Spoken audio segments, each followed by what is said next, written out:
이번에는 한 달 반 앞으로 다가온 조기 대선을 앞두고 그야말로 초치기 경선을 치르고 있는 각 당과 주자들, 말하지 못할 고민들이 많다고 합니다. 대선을 취재하고 있는 정치부 윤범기 기자와 좀 더 이야기 나누도록 하겠습니다. 자, 윤 기자, 먼저 지지율 1위를 달리고 있는 문재인 후보 같은 경우에는 경선에서 결선 투표 없이 후보로 당선되고 싶을 텐데 가능할까요? 네, 먼저 여론조사 결과부터 보시죠. 민주당 경선에 참여하겠다라는 의향을 표시한 사람들을 대상으로 조사를 해봤더니 문재인 후보의 지지율이 57.2%까지 나왔습니다. 예. 이는 지난주보다도 2%가량 오른 수치인데요. 특히 민주당을 지지합니다라고 답한 사람들 중에서는 무려 67.7%가 나왔습니다. 비록 지난주보다 1% 떨어지긴 했지만 당내에선 그야말로 압도적인 지지를 받고 있다고 할 수 있겠죠. 그렇네요. 하지만 아직 문 후보가 안심할 수는 없습니다. 또 다른 여론조사를 보면 경선 선거인단에 참여하려는 사람들 사이에서 문 전 대표가 45.8%, 아까 지지와는 상당히 차이가 있죠. 안 지사가 28.5%의 지지를 받는 것으로 나왔는데요.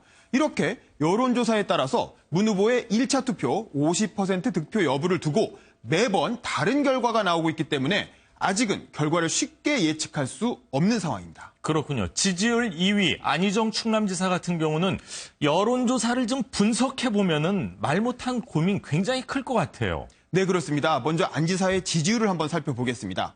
민주당의 대선 후보로 누가 적합하냐고 묻는 질문에서 안 지사의 지지율은 32.6%까지 나왔습니다. 예. 이건 41.9%를 보인 문재인 후보와 비교해서 9% 정도의 차이를 보이고 있는 건데요. 그런데 민주당 경선에 참여하겠다라는 사람들 사이에서 조사를 해보면 이렇게 21.8%까지 뚝 떨어집니다. 정말 뚝 떨어지네요. 네, 특히 민주당 지지층 사이에선 67.7% 대 15.1%로 훨씬 더 큰 차이를 보이고 있습니다.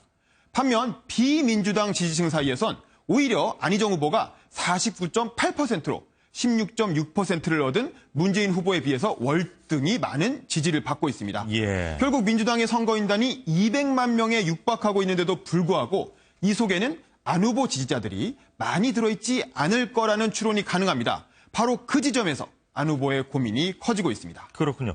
자, 이번 대선 이 경선 과정에서 가장 좀 주목받지 못하는 정당이 아무래도 바른정당이 아닌가 생각이 되는데 대통령이 탄핵이 돼서 파면이 되면은 우리 당의 지지율 확 오를 것이다 이렇게 호언장담을 했는데 여전히 안 오르고 있어요. 네, 그렇습니다. 이 표는 지난 15일에 조사한 각 당의 정당 지지도인데요. 바른정당의 지지율은 4.7%로 5.3%를 기록한 정의당 지지율과 오차 범위 내에서 엎치락 뒤치락하는 모습입니다. 예. 탄핵이 끝난 후 지지율이 오르기는커녕 점점 떨어지는 모습을 보이고 있는 건데요. 이건 중도 보수를 표방한 바른정당이 정작 중도 성향 유권자들의 마음을 얻지 못하고 있기 때문으로 풀이됩니다.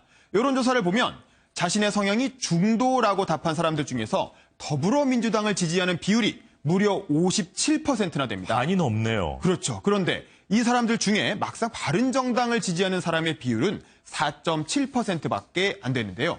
중도층이 중도를 표방한 바른정당을 안 찍는다는 겁니다. 이는 바로 대연정을 주장하는 강력한 중도적 후보인 안희정 충남지사가 민주당에 있기 때문이라는 해석이 나오고 있습니다. 참고로 바른정당 대표 대선 주자인 유승민 의원의 지지율은 4.8%가 나와서 바른정당 지지율과 거의 비슷하게 나왔습니다.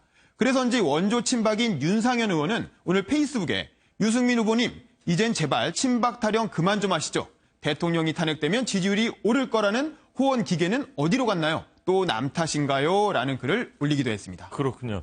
저런 얘기를 들으면 좀 가슴이 좀 따끔따끔할 것 같습니다. 자, 이제 마지막으로 자유한국당 얘기를 좀 하겠습니다. 홍준표 지사, 김진태 의원, 어떻게 보면 좀 거친 두 사람, 스트롱맨이다, 이런 얘기도 하는데, 자, 한국당 입장에서는 홍준표 지사의 이 거친 발언이 좀 고민거리가 될 것 같아요. 네, 그렇습니다. 반기문, 황교안, 보수의 대표주자 두 사람이 연이어 불출마를 하면서 자유한국당의 경선은 홍준표와 김진태 두 사람의 대결로 압축이 되고 있는데요.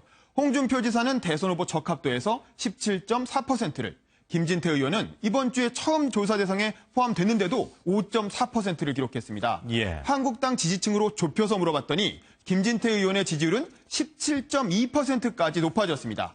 물론 현재까지는 홍준표 지사의 지지율이 그래도 상당히 앞선다고 할 수 있지만 홍 지사에게는 성어 한정 리스트와 관련된 대법원의 최종 판결이라는 복병이 남아 있습니다.